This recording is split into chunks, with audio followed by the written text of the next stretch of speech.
Curtis, how are you, dude? I'm good, man. It's a wonderful day. What a day! What a lovely day. How was practice?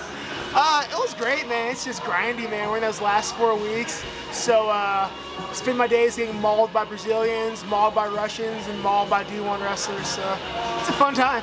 Fantastic, right? You know what? Suffer now and fight easy. Where did your victory pose come from?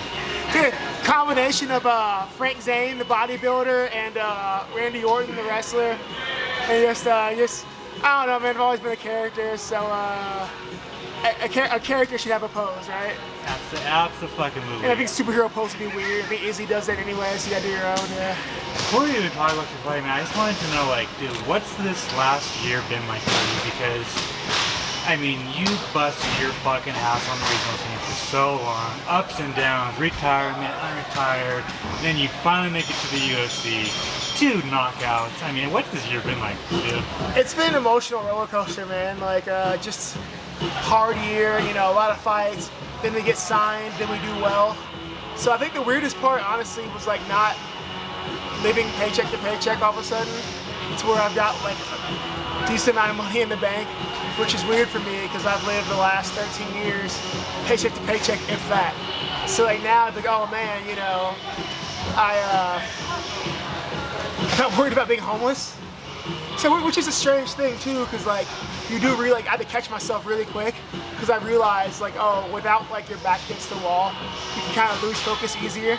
So I had to catch myself early, like, okay, we're not gonna starve, but this isn't enough. So you know, we just got the first step of the goal. Was we got signed finally, got to get some fights, show people, but you know the goal's not done. So busy year, crazy year, emotional year, but it's just a year, man. It's just I'm still fighting. It's all about.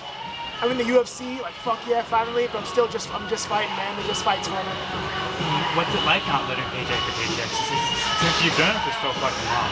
It's nice, man, because like I don't really like have expensive taste and everything. I still drive the same piece of shit car. I'll drive it till it explodes. I don't care. I don't have to go buy crazy stuff. But it's just nice being able to do nicer things for my son and my family. And you know, I can go do stuff with my friends, not to worry about it. You know, I've always been really fortunate, and I've had like friends help me out when I was in bad spots. It's been nice to I've had some friends go see some things, so I've been able to like, you know, be a friend to lean on and pay it back finally. So that's really nice, but I still live like I'm broke. My managers make me live like I'm broke. They're like, we're not gonna like, you know, be that store if a fighter gets money and goes broke. And, you know, it's Walmart door greeter. No offense to Walmart door greeters, it's bad, whatever.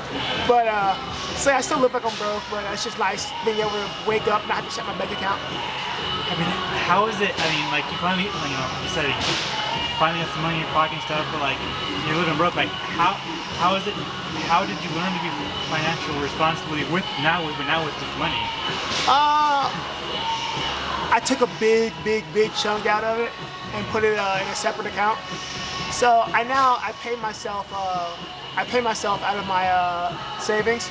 I have a monthly stipend I give myself. It doesn't roll over, so I keep a grand in my account. I don't really buy stuff anyway. And the next month, you know, I'll spend $300. I'll put 300 back in, keep it at a grand. It doesn't roll over. So I just give myself money to play with. Like, I don't do much. You know, I bought a computer. Was my big. That was like my latest big thing. I spent like $2 grand on my computer, and I'm like, oh, that's 2 months worth of stipend, entertainment stipend, which is fine. But like, you know, I've got that. I don't need fancy cars. I don't need cool clothes and shit. Like, most of my outfit is either like UFC sweatpants or just shitty t-shirts. So I'll keep doing it, man. Like I'm 34. I'm comfortably me, so I'm not trying to impress anybody. Makes complete sense to me, man. So, man, how bummed were you when you got that injury and it had to pull out? Man, it was your third fight from an audience. Like, how bummed were you? It sucked, man, because I asked for that fight. He agreed. Like, you know, I like Dracus. I fucking can't remember how to say his name now. I like Duplessis because he's a banger, man. He's technical. He's a cool dude. I was like, hey man, do you want to fight? I like to punch. You like to punch? Let's fight. He's like, yeah, let's do it. We don't have any fake trash talk. We're just like, let's go. I love people like that. I love Duplessis. I thought it was gonna be a cool fight. And then a few weeks out, man, just the stupidest injury ever. I went to throw an uppercut and somebody threw a switch kick and caught me right on the wrist, fractured both sides of the bone. And I'm just like, well, that's stupid. Like, accident. Like, my boy Greg got me. He felt so bad. I'm just like, bro, like, we didn't do anything wrong. It's just a freak accident. So that sucked, man. It was on a number. That was going to be a good UFC card. I was excited to be on it, but end of the day, okay, excuse me. Whew. Coming down for practice, guys. Sorry. At the end of the day, man, I don't care if I'm on a fight night card or a numbered card. I just want to fight. I don't care, man. As long as I'm getting checks, I'm getting a chance to win bonuses, and I get to go and fight.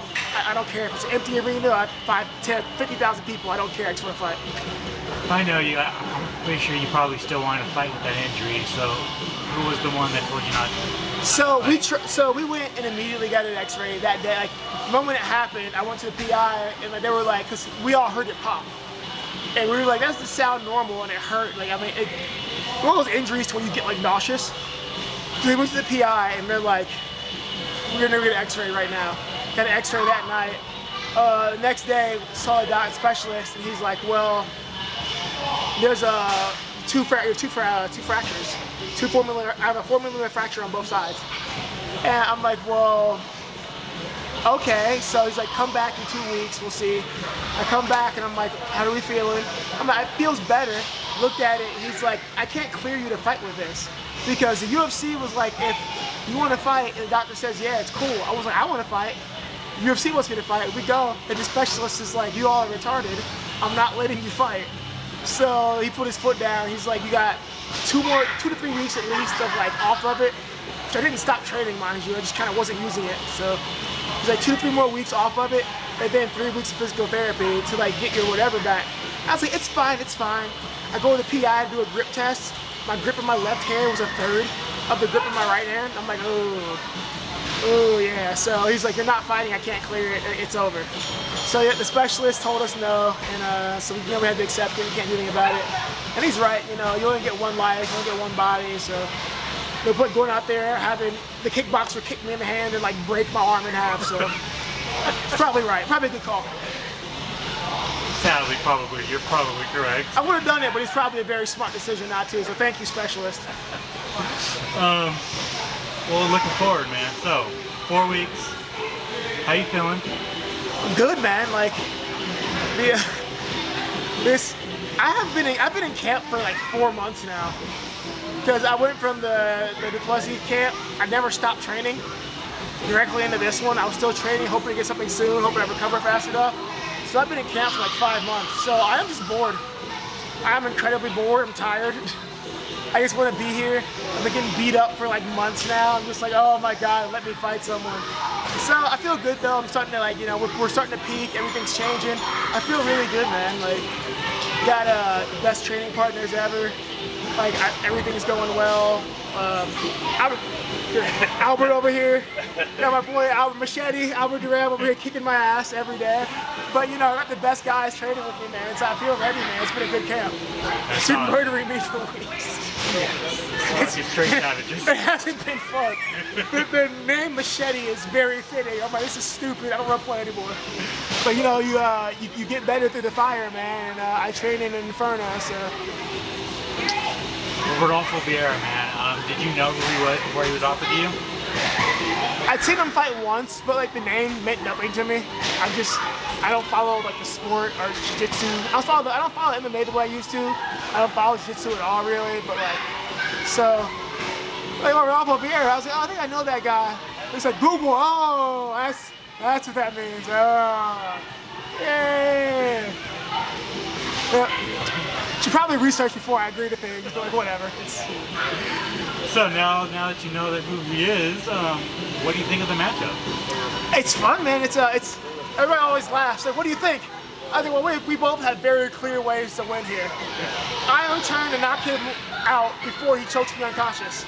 So we've got 2 very, very clear different paths to victory.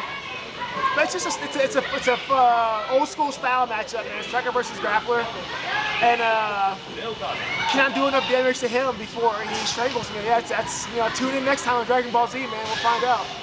Right. I mean, is it a striker versus grappler match? Like, it's thrown out there. Yeah. I mean, it really is. Like, I think I've been doing grappling longer than he's been doing striking. but his striking doesn't compare to my striking, but my grappling doesn't compare to his grappling. So we've got very, very opposite skill sets. I guess it just depends on, you know, that middle ground of who's going to be able to out-wrestle the other. And, like, you know, wrestling's going to be the big key thing in here, like, who's going to have the better wrestling. At the end of the day, are you going to get your third knockout in the UFC? I'm hoping so, man. The plan is just to knock him out. He's not a guy you want to fight 3 rounds with because, you know, it's Rodolfo Vieira. Like, 3 rounds. It's like, you know, you want to wrestle an alligator for 3 rounds? You could survive, but chances are if you wrestle an alligator for 3 rounds, he's going to bite your arm off at some point. So, like, you know, let's not get eaten. The point is knock him out sooner rather than later. So, you know, the more time we fuck around, the more chances we'll have. So, put it to him, go out there, and let's just see who makes the first mistake. I'm excited though, man. Like, I know a bunch of guys who train with him. Everybody says he's a great dude. He's an awesome guy. I respect everything he's done, man. So I'm just excited to fight. 2 last things for me, just away from the fight. Everybody wants to know, like, is there a chance that you go back down to welterweight, or are those days over? I said I will stay at 85 until I'm beaten out of the weight class. I'm big right now, guys. Like, I don't weigh a ton, but like I've gained some size. I gained some strength. All my metrics are better. So I'm bigger than I was.